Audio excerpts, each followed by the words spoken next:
ibice 22 n'umurongo 36 kugeza kuri 40 ariko nashatse ko turisomera muri uko Mariko yari yanditse hanyuma turongera ikindi cigwa kimwe irindi jambo rimo ryo mu buhanuzi bwa Amosi hanyuma tuganira amagambo y'Imana uko Mwuka dushoboza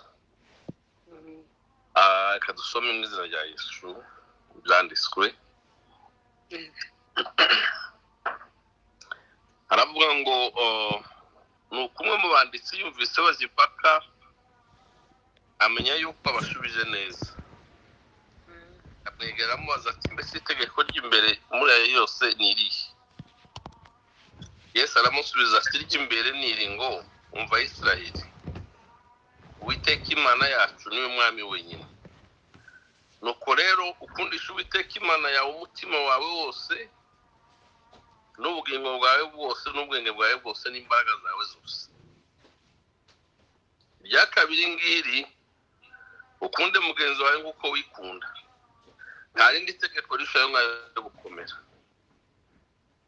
uwo mwanditsi aramubwira ati ni koko mwigisha uvuze ukuri yuko Imana ari imwe nta yindi tkeretseyo yonyine kandi no kuyikundisha umutima wawe wose n'ubugingo bwawe bwose n'imbaraga zawe zose kandi no gukunda mugenzi wawe nk'uko wikunda uwo mwanditsi yongeraho aravuga ngo biruta ibitambo byose byokeje ngo n'ibitokeje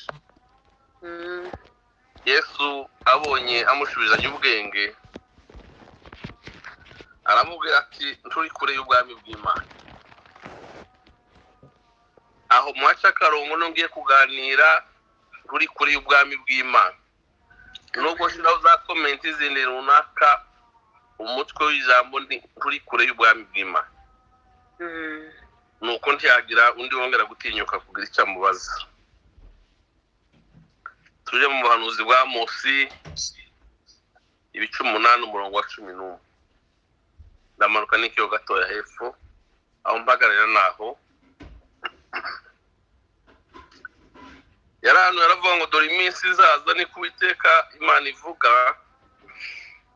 nzateza inzara mu gihugu tizaba ari inzara y'ibyo kurya cyangwa inyota yo gushaka amazi ahubwo izaba ari inyota yo kumva amagambo y'Uwiteka kandi bazajarajara bava ku nyanja imwe baja ku yindi bazava ikasikazi baje burasirazuba bazakubita hirya no hino bashaka ijambo ry'Uwiteka bikuribona mwakira ijambo ry'Imana Amen. ya bareke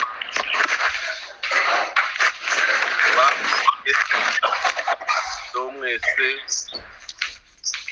aho bwije mwiriweho abazaboneka ejo baraho kandi dutanze mpore natwe tuyiha ubwacu kuko twari abantu benshi bamwe bashinguye uyu munsi abandi baracyari mu mazu ariko dukomeze n'abandi kandi dukomeze ibyiringiro byacu iwacu ni mu ijuru ntabwo ari hano iyi mibabaro ariko tuzayibagirwa no kusuza umutima Amen. tugiye kuganira kuri uyu mugoroba ariko n'ukwibukanya gusa ntacyo nta na kimwe kitavuzwe ntacyo umuntu yazana gishasha ikibazo gusa kihari umuntu yasigara agenda aho nukuvuga ngo reka mbigereho umutima ndebe nambishira mu bikorwa ibyo namenye ibyo numva buri munsi iri jambo ribi ryawe nanje ribi ryanje uyu munsi Imana idufashe kuryumva rigera rutuvana ritugeza Amen. ya navuze ngo duca karongo mu kiganiro Yesu yari kwakorana n'uyu muntu nkunda gusoma cyane aho umuntu ahura na Yesu akaganira nawe nkunda gufata bari abantu bagiye baganira na Yesu kabatindaho cyane zambigaho cyane nkumva n'ukuntu bagendaga bazi ko biyemeye bari Yesu akabona ukundi ababwira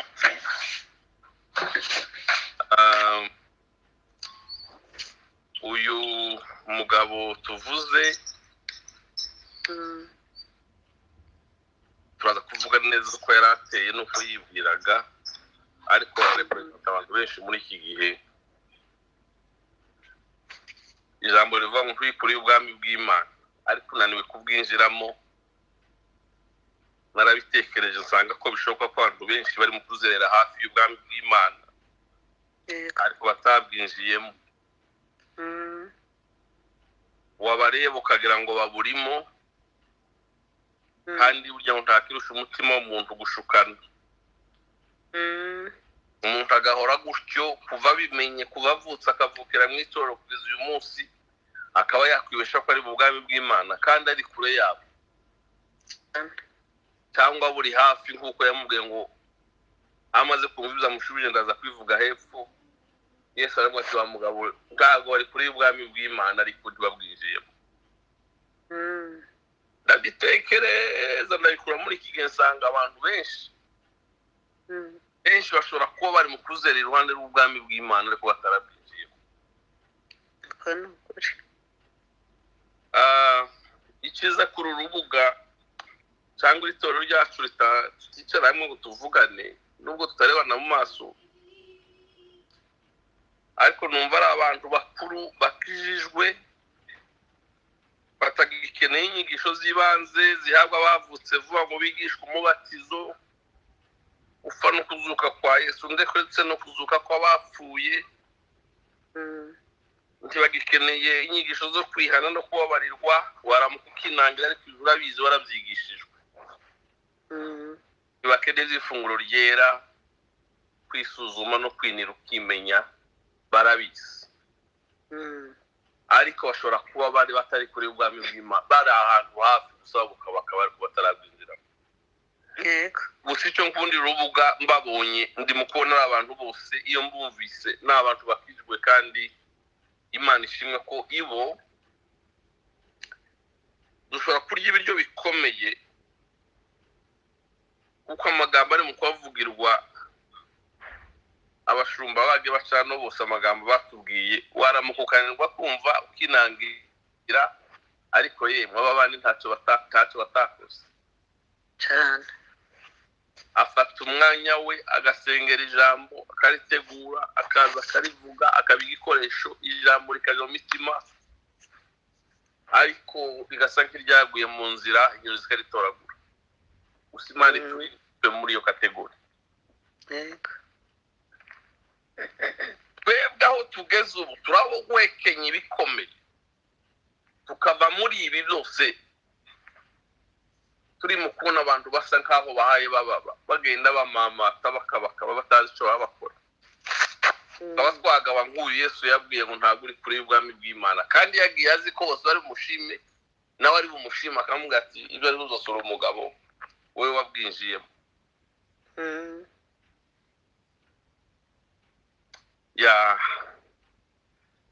Ariko Yesu kubera ko yavugaga ukuri kenshi bikabacumita mu mitima yabo. Kuriya bavuga ngo inshuro irababaza ariko ni ukuri. Rimwe ngo bashakaga kumutera amabuye, ubundi bagashaka kumutembesha ku manga kubera ko yavuze ukuri. Kuri kurababaza ariko kuromba cyane. Buze kubwirana amagambo tudasigiriza Imana ishimwe. Imana ihimbazwe. Imana ishimwe ko turi bwumva aya magambo nka yacu tugahinduka. Umuntu akimenya, umuntu ariyizi kuruta uko abandi bamuzi cyane. Umuntu araza kwimenya ko yinjiye mu bwami cyangwa buri hafi. Araza kwimenya yigere ku ijambo ry'Imana ntiyigere ku wundi muntu, areba aho ahagaze n'uwo ari. Niko biri n'ubu abantu babuze bafite ikibazo. Ugize ngo avuga amagambo nyayo bamutera amabuye. Kandi aho yabwiriza rimwe ejo ntibamutumira ahandi. Basigaye bashaka abandi baza bakavuga ibijyanye n'ibyo bashaka. Nizo nyigisho zihari. Nicyo cyatumye turaza kwivuga impamvu Mose yavuze ngo ahantu urava ngo azateza inzara. n'ubu abantu bakabaguye umwuma. Ndashima umukozi w'Imana bikundira usenze ku kanya ahita avuga ibyo nateguye, aravuga abantu baguye umwuma. Yego. Abantu baguye umwuma ijambo ry'Imana rivugwa, ryitwa ngo ko riravugwa mu nsengero zitabarika, ku mirongo, itaramo, ariko baguye umwuma, baguye isari. Barava ikasikazi bakaje iburengerazuba, bakaja hirya no hino, barava ku nyanja imwe bakaja ku yindi bashakisha ijambo ry'Imana kandi ririmo rivuga. Yego. Usanga barimo bivuga ibintu by'ibitangaza, ibinezeza no kusetsa, barimo babwira inyigisho zo gutera imbere za prosperity.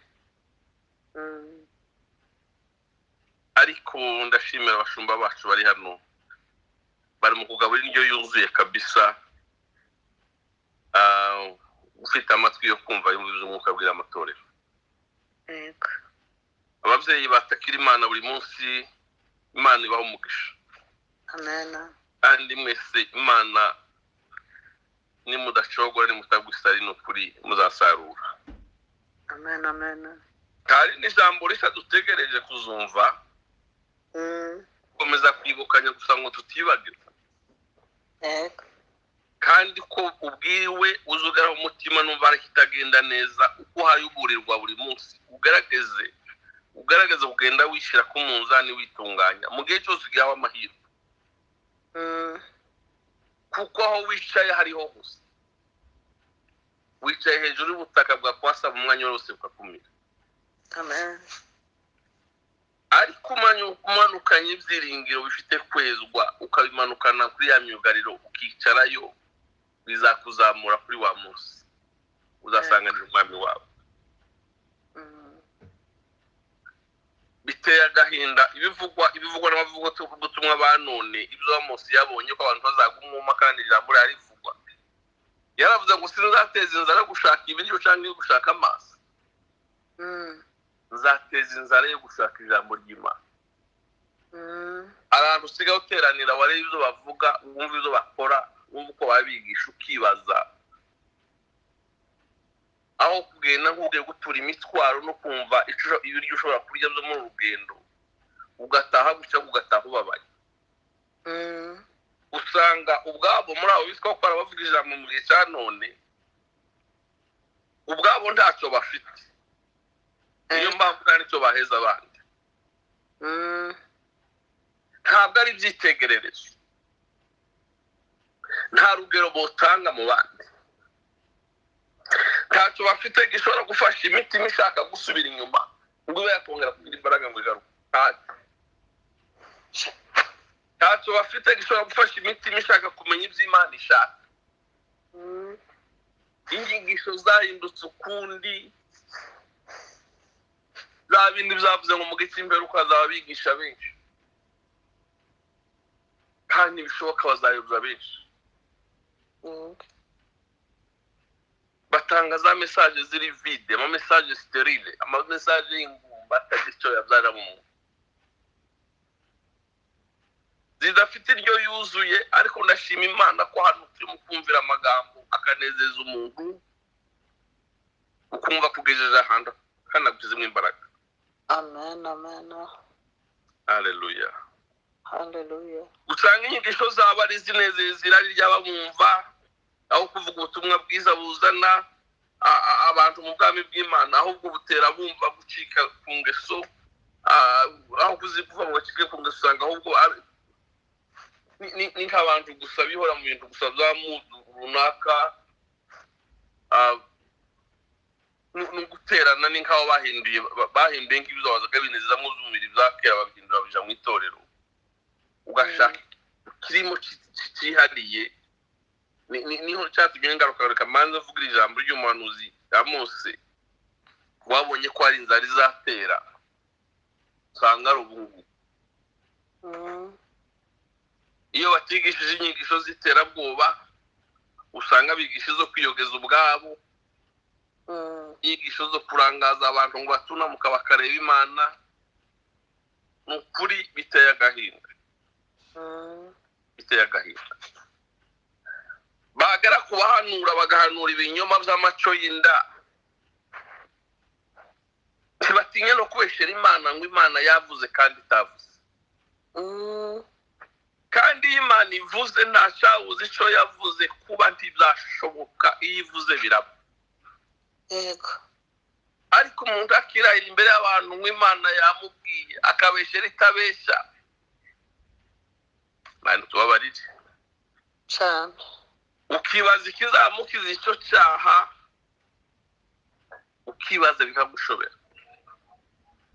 Umutambyi Eli yigeze kubivuga asa n'uhoha kandi zaramuviremo ingaruka. Hari ijambo yavuze ntekereza rikankura ibigabo mu nda. Avuga ijambo remera ariko ngo arivuga arimo utabifashije nk'ubikira inyera rukonda. Iyo tubisomye muri Samuel wa mbere ibice 24 ukamanuka, hari akuntu yabwiye abana be birantangaza. Arababwira ngo reka abana banje ngibyo numva babavugaho si byiza, ngo muraca ubwoko bw'Uwiteka. Amaze avuga ijambo rikomeye, aravuga ngo umuntu nacumura ku wundi ngo Imana izamucira urubanza. Ngo ariko se ngo umuntu nacumura ku Uwiteka ngo ninde uzamumwitwariraho? Iri jambo nzandigeraho nkaritindaho.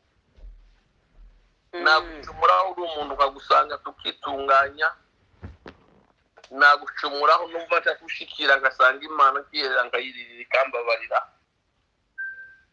Ariko gucumura ku Uwiteka ubwe ninde uzamukwitwarira? Avuga iryo jambo ateta, yarahonjotse, yari ibitambo, ngo kubera ko atarivuze nk'uko yagombaga kurivuga, Imana imwohereza umuhanuzi aravuga ngo ufune hasi nawe ufune bazapfira umunsi umwe, ngo kandi umunsi uzabyumva uzagukubira ijosi uzahita. Niko byagenze.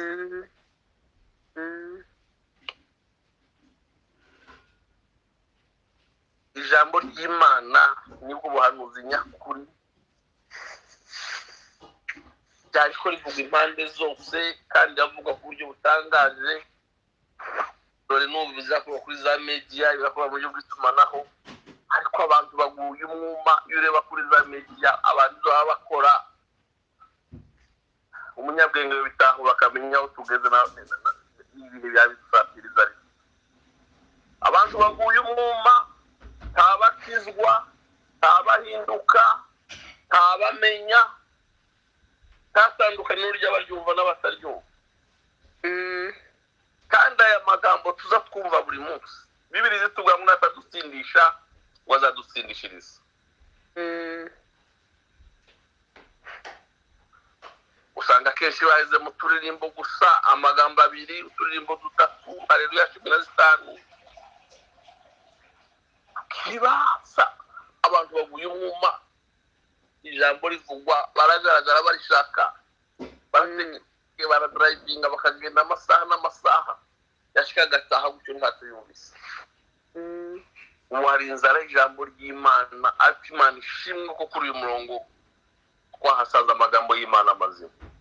Amen, amen. Atanyibukije nawumviye abashumba bisubiza mu rugo, bisubiza tugituye, bisubiza tugifite imikutano, nongera kumva amagambo atabebera agaca ku ruhande, akandi kibyimba kigakira, ushaka gukira agakira.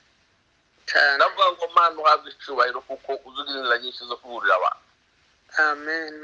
Haleluya. Amen. Yesu yaravuze ngo intumyi ntiyarandata iyindi, ngo zombi zagwa mu rwobo. Abandi barivuga birarira bakitindaho cyane, ugasanga aravuga ubuyo yagiye, ese ibyo wakoze uriyo kuko utabikora uri hano. Afata ingendo za kure ngo bakoze ibitangaza, ngo bakoze iki, kujya bavuze ngo mbe birenze impinga yitase ibihogo.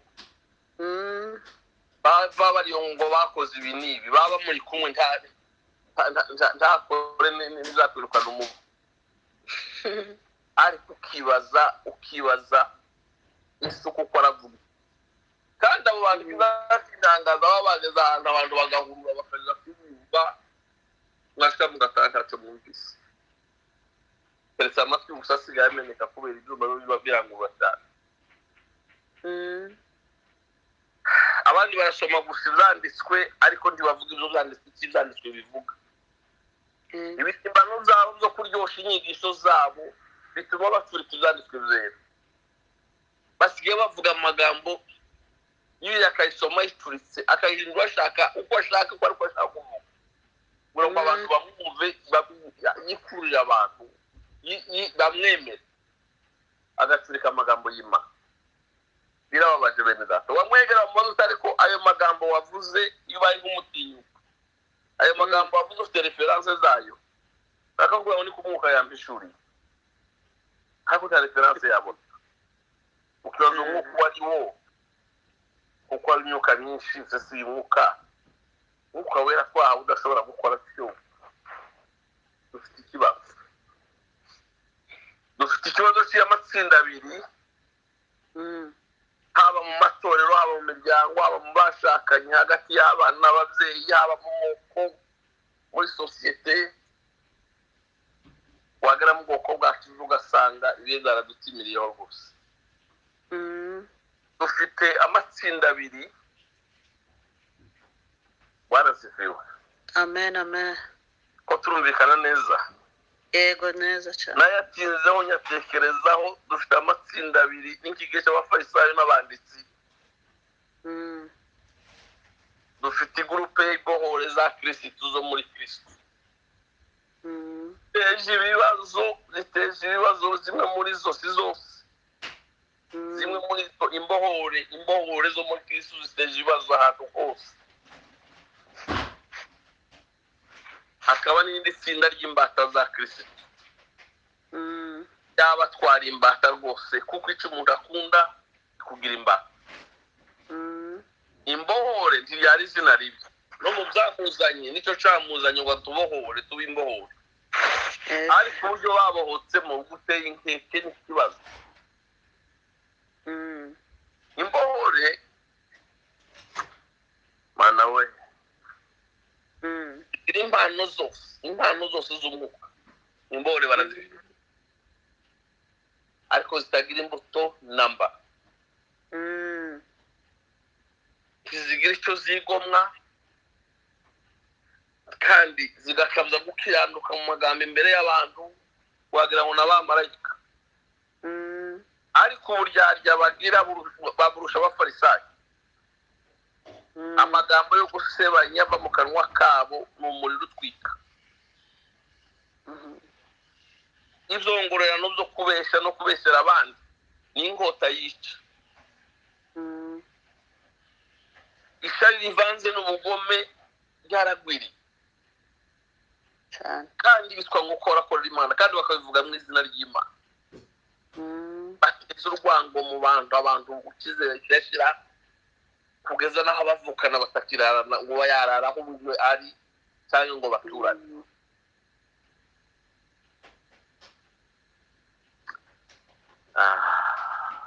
Umubyeyi utagikunda umwana wundi mu myaka yacu twabaye iwacu twarayibonye. Kera umwezaga yose abana bo mu muhana ba nyina bagiye ko nk'ahantu kure guhaha cyangwa mu mirima ya kure. Ariko ubu ntawabikora ntawabitinyuka. Ntagihe twari dufite Imana twari dufite umuco w'imbuto zose. Ariko kuri none urimo kwibaza turagana he turaja he? Imana tubabarire cyane.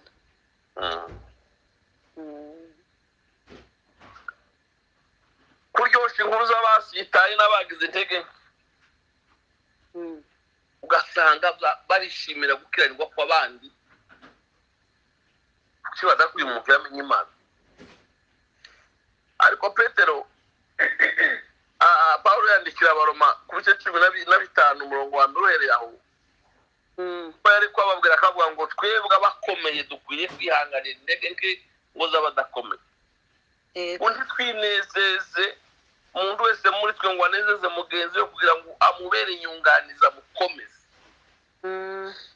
Ariko ni igitangaza iyo ubona umuntu wamenye Imana aho gufata ukuboko ngo amuzamura amuvana ahantu ahubwo aramutsindagira cyane. niwe uba uwa mbere kugenda akwiza amakuru, niwe uba uwa mbere gusebya. bamwe bazapfana ibyaha kubera gutinya kubivuga kabisa.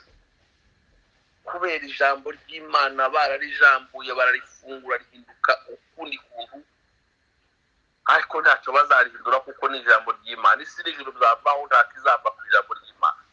Yego gusa bafite urubanza imbere y'Imana kuko rurabarinze cyane. imbohore ni ikibazo kitoroshe, ibyo bakora biherereye biteye ubwoba n'isoni zo kubivuga. bose babikora kumenyekana gusa, kandi ikibabaje bari mu ngeri zose. wasanga mu baririmbyi, mu bamama, mu bashumba, mu rubyiruko, mu bajijutse, abatajijutse cyane, bayumbe zangara ahantu hamwe nk'avango ariko mana y'umurenge. ni gute wakundira ko biciye mu izina ryawe bakoresheje izina ryawe ubwoko bwose bwatukwa, Yego ubwoko bwose bwiswa abarozi, ugize ngo abacyahe bati ari kuvuga ikindi kihese siko nawe ari kabica.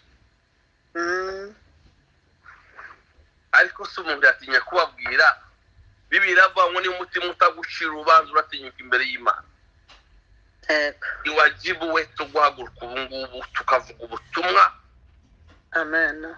gaca akajagari ko mu ijambo ry'Imana ririmo ryitwazwa n'abantu bamaze kuba abana bo kwa Sikewa, biteye agahinda cyane. bigezaho kwitwa uriwe uyu munsi, kwitwa umuntu uvuka hari iwacu biri mu gutera ipfunwe. wavugana n'umuntu ngo ariko iwanyu muraroga wawe. bitutswe n'abasenga umukuzi ugatera amacakubiri, ugatandukanya abavandimwe, ugatandukanya abaturanyi ngo uwo mwuka si uw'Imana. abantu baguye umwuma. ndacyari ku bintu bya Mose, ndaza kuvuga ijambo rya nyuma kuriya mugabo yaganiye na Yesu. nari ngiri ku mwuma abantu baguye, kandi ijambo ry'Imana rivugwa buri munsi. yego Imana turengere.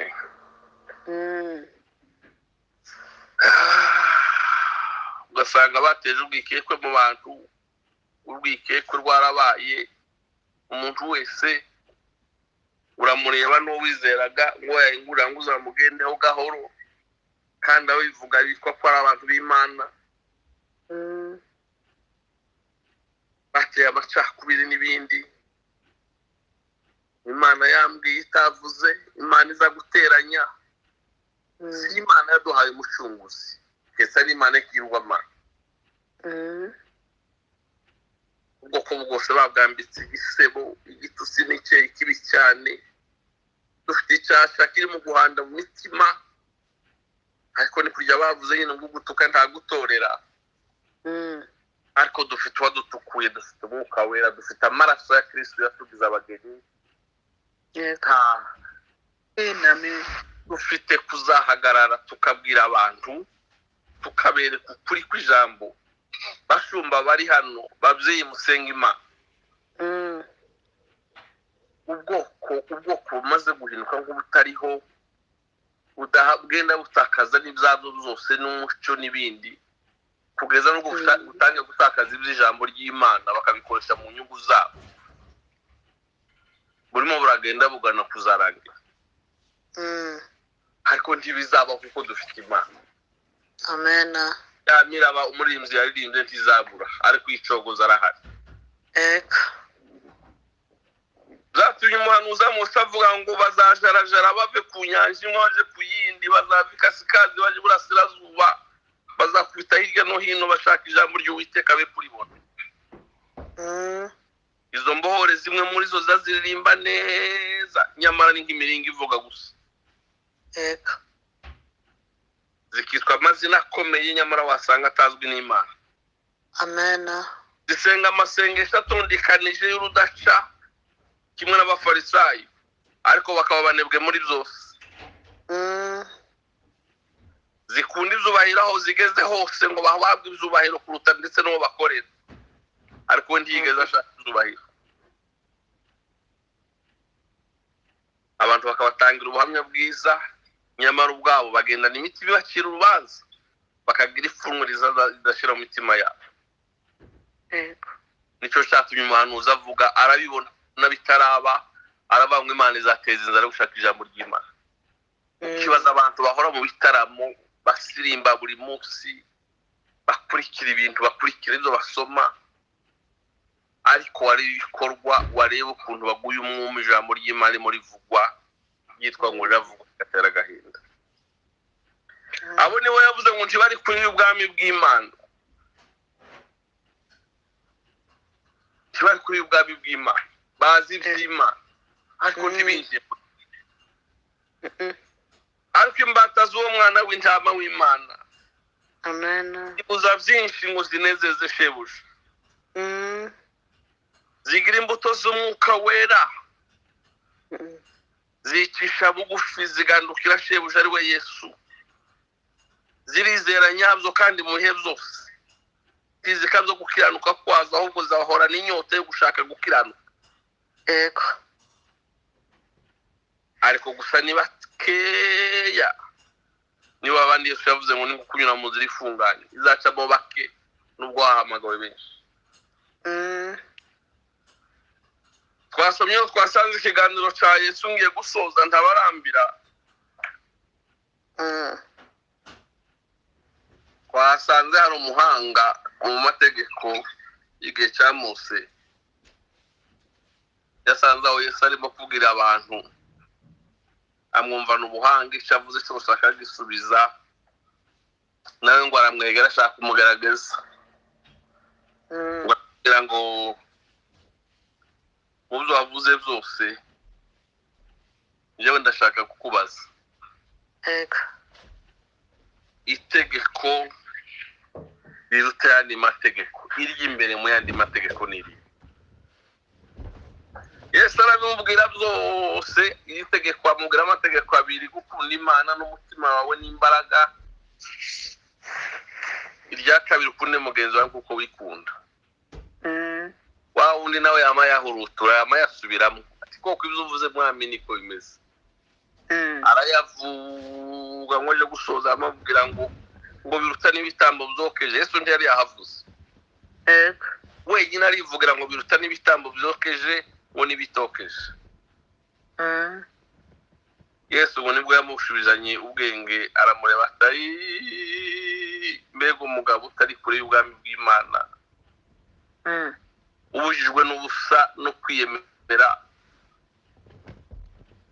ahabwa no kwizera amategeko adafite icyo amumarira nicyo gihamya ntabwo uri kure y'ubwami bw'Imana kabisa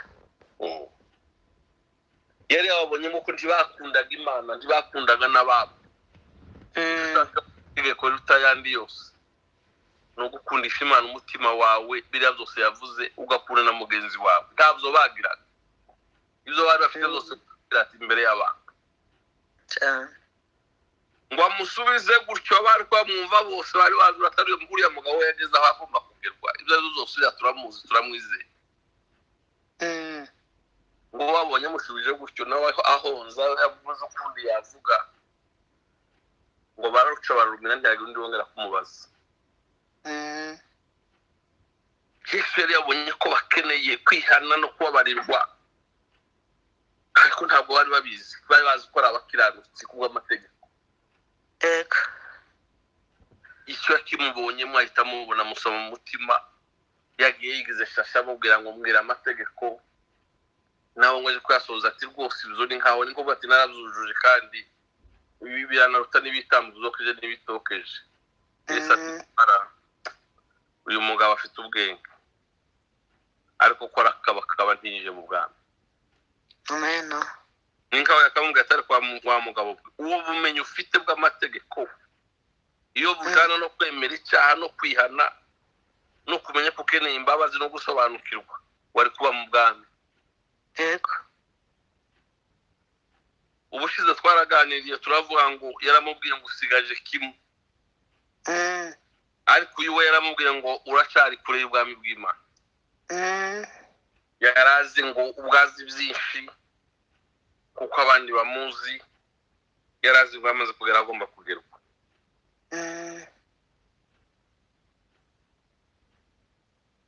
Bivuze ngo yarafite kwizera ko amategeko n'imirimo, ariko kudafite kwezwa no kwizera Yesu. Ubwami bw'Imana mu yandi magambo bisobanura byinshi, bisobanura ubugingo, bisobanura kwezwa, bisobanura agakiza. Turimo kwibesha cyane ngo dushinge se cyangwa abaze yuko tuzi byinshi by'Imana kandi tubihoramo, tukagira ngo turi mu bwami bw'Imana. Umuntu waba ameze gutyo rwose atarizera nyabyo ngo yiyeze kandi yumve ko ari mu bwami bw'Imana. Kumenya byinshi nizo kumutsindisha ntabwo bizamutsindishiriza.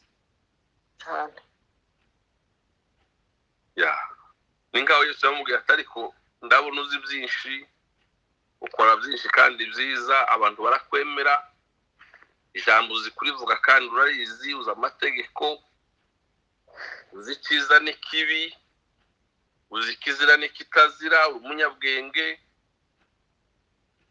uhora mu bitaramo, haba mu matorero no ku mirongo, ufite n'ibyo ukora zatera abantu kukwibeshaho uri mu bwami, ariko uri hafi yabwo ntabwo waheze hafi yabwo, ubana n'abandi baburimo ariko nturabwinjiramo, uze kugara ku mutima wawe wiherere, umuntu azayimenya kuruta uko abandi bamumenya, kandi uzawimenya usigaye uri wenyine. Abafaransa nibo bavuze neza cyane ngo l'homme c'est qu'il est quand il est seul.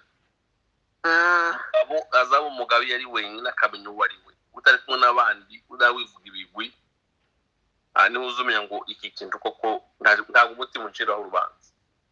Ndaho ukava nubwo abandi batakiza, ariko iki kintu sinzagishyira, ntarakihana ntarakikuramo nubwo abandi batakiza.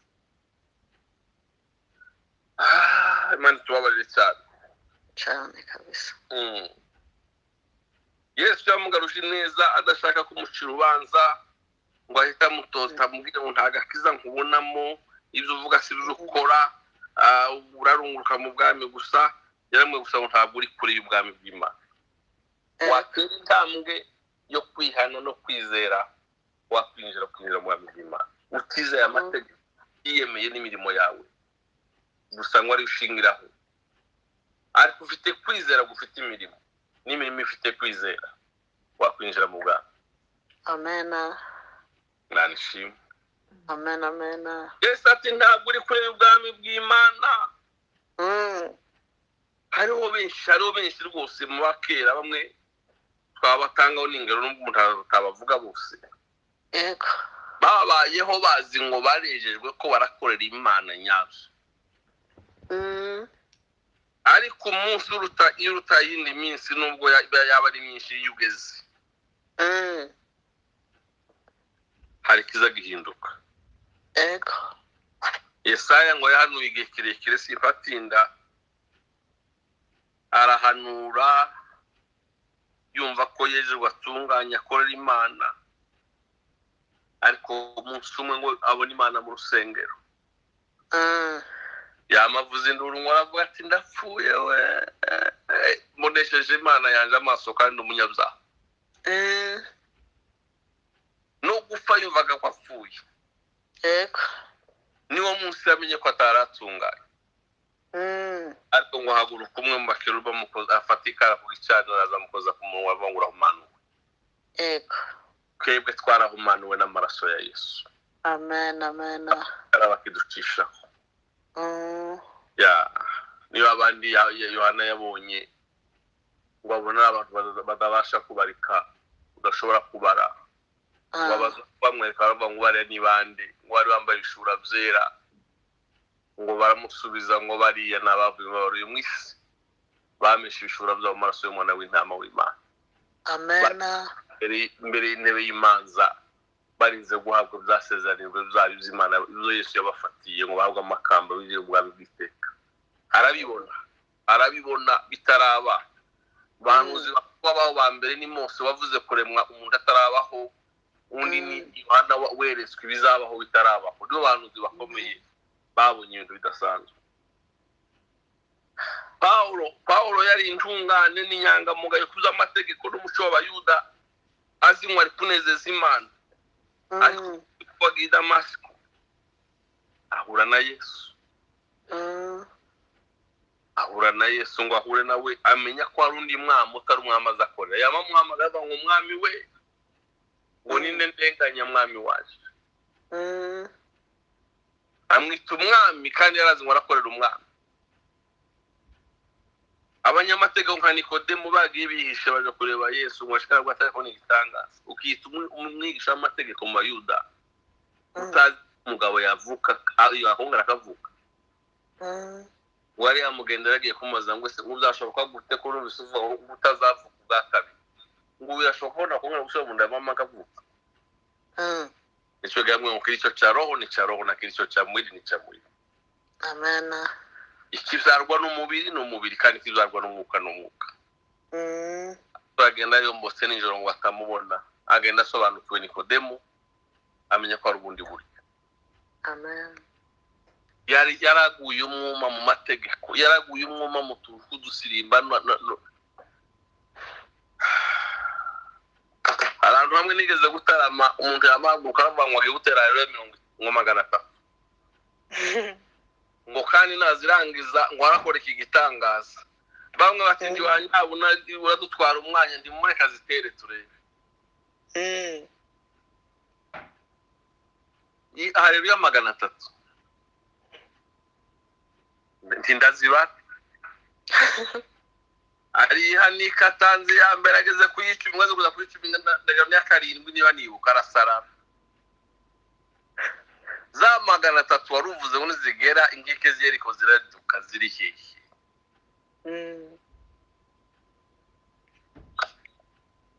Abantu baguye umwuma cyane, baguye umwuma kandi ijambo ry'Imana rivugwa.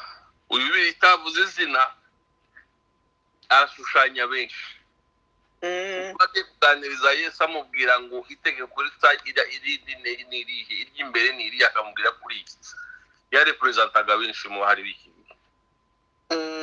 Yagiye yemeye azi ngo ibyo ari zo zose. N'abandi bazi ko nkorera Imana, n'abandi bazi ko ndi muri uyu mwanya, n'abandi bazi ko zanira imikini.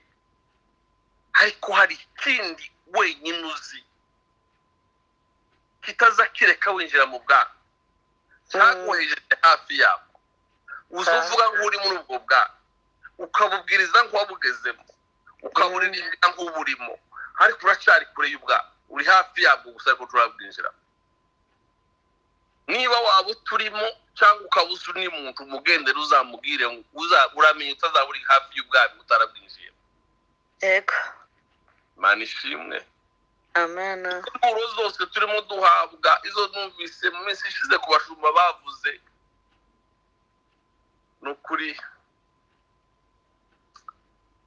Hari umunsi mwene data Mutabazi yavuze avuga ngo ibiti byo kubakisha ihema ngo bazanze babishishure. Waje kubisobanura avuga ngo umuntu gushishura kamere kwari kubanza kuvanaho kamere ngo ntibigere n'amasuzu. Biranyubaka cyane. Yego. Simbasubiramo bose bamuzehe bano n'abandi abakiye bose abavandimwe bose bashumba bari mu kuvuga amagambo kava ngo Mana iyaba bariko bayavuga ngo ziranyigisho zindi zose za teratere ziri mu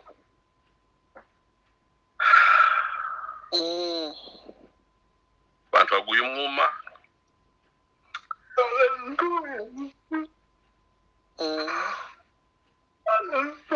Ese ndiwaba uri ari ukumeze kubera guhora mu nsengero, kumenya kurimba no kuzina neza, kwigisha neza, za titire zikomeye na discipline nyinshi, tukibesha ngo niko kwa mubwami bw'Imana.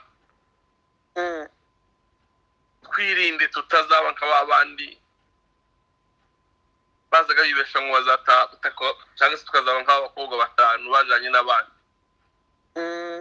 Bahawe invitation bagendera rimwe bajana amatabaza, ariko bajana amatabaza atari ngo amavuta. abo bari hafi y'ubwami ntabwo bari mu bwami. ushobora kuba wibesha rwose umutima wakagushuka ngo reka ugume gutyo nta kibazo n'abandi niko bameze, ariko umwuka wera kugendere none. Ite kibazo gituma winjira mu bwami ugenda ukirekure gushyira mu bwami. Uzi byinshi, ukora neza, uri umukirisitu, warahamagawe, warizeye, ariko nturinjira neza. Winjira mu bwami.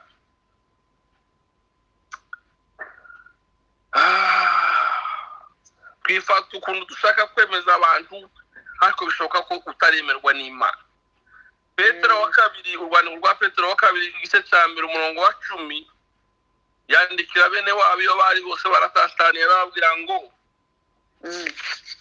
nicyo gituma bene data mukwiriye kurushaho kugira umwete wo gukomeza guhamagarwa no gutoranywa kwayo, ngo kuko nimukora ibyo ntabwo muzasitara na hato, ngo ahubwo bizabaha rwose kwinjira mu bwami mutazahanguka bwa Yesu Kristo wari umwami n'umukiza wawe.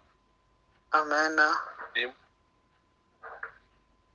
Ibyo bizabafasha, timuzasitara na hato, ahubwo bizabaha rwose kwinjira mu bwami mutazahanguka bwa Yesu Kristo ari we mwami n'umukiza w'ubugingo bwacu. Kwiratana kubabera bikomotse mu byo tuvuga cyangwa dukora, nyamara siko Yesu we yifuza ko ariko tumera. Ashaka ko dukora iby'umwuka tubwiye. Yaravuze muri Matayo ibice 6:33 aravuga ngo ahubwo mubanze mushaka ubwami bw'Imana no gukiranuka kwayo, ngo nibwo tuzazongererwa.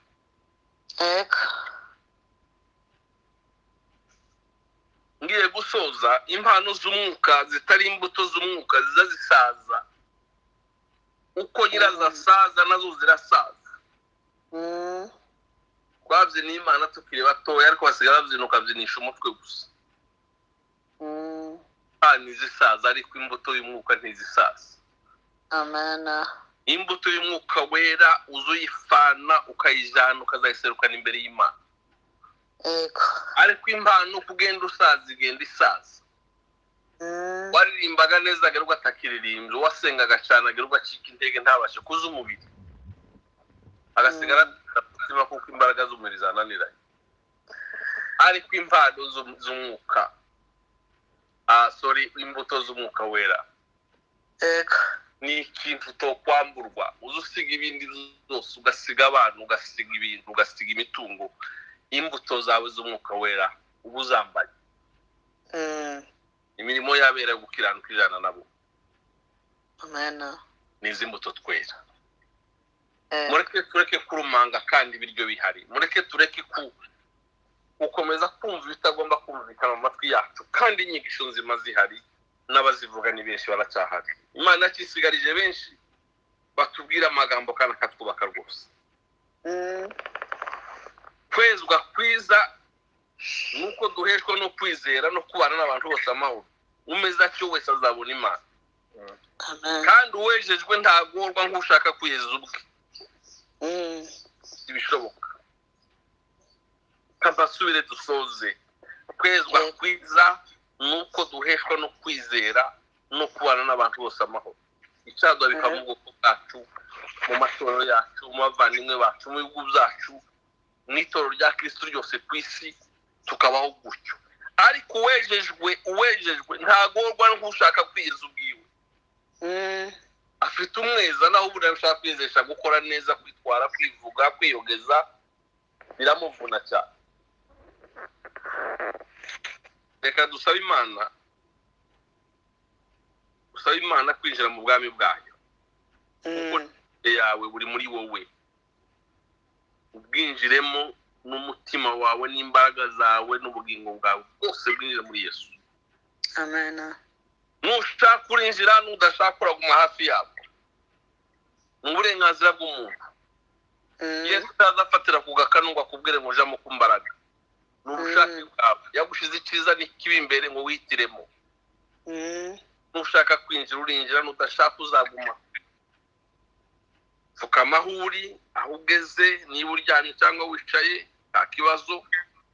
bwira Yesu ndagushaka ube muri Amen. ndagushaka ube muri nje ndagukeneye mwami wanjye nifuza ko ninjira mu bwami sinshaka kubora hafi ndagushaka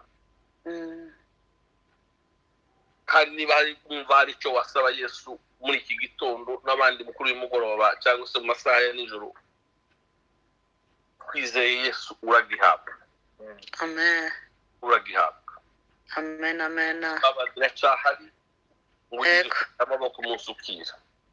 Eko. Kandi muri nzari nzava ngo kandi kwihana si ubuhanga ngo sino guca mu kwana muza gusa niba ari kikunaniye ukidoma urutoke ukibwira Yesu ngo kiriya cyatuma ntarinjira mu bwami bw'Imana neza. Nubwo abandi bazi ko mburimo ariko nje nza numva ndarabugeramo kubera ko niyizi. None Imana mwami wanje nza nishimira intege nke zanjye ko Paulo yavuze. Done uko zuzura muri nje. Reka duce bugufi tubwire tumurengezi wacu dufite umuvugizi wacu imbere y'Imana. Nta mwanzi wamutwirukanaho ntawe. Mureke tumubwira dusabana. Amen. Haleluya. Haleluya. Mwakira ijambo ry'Imana muryiriranwe muri Jane reka dusenge dusoza. Haleluya. Doze dusenga Imana. Haleluya. Mana data wa twese uri mu ijuru. Izina ryawe ryubahwe.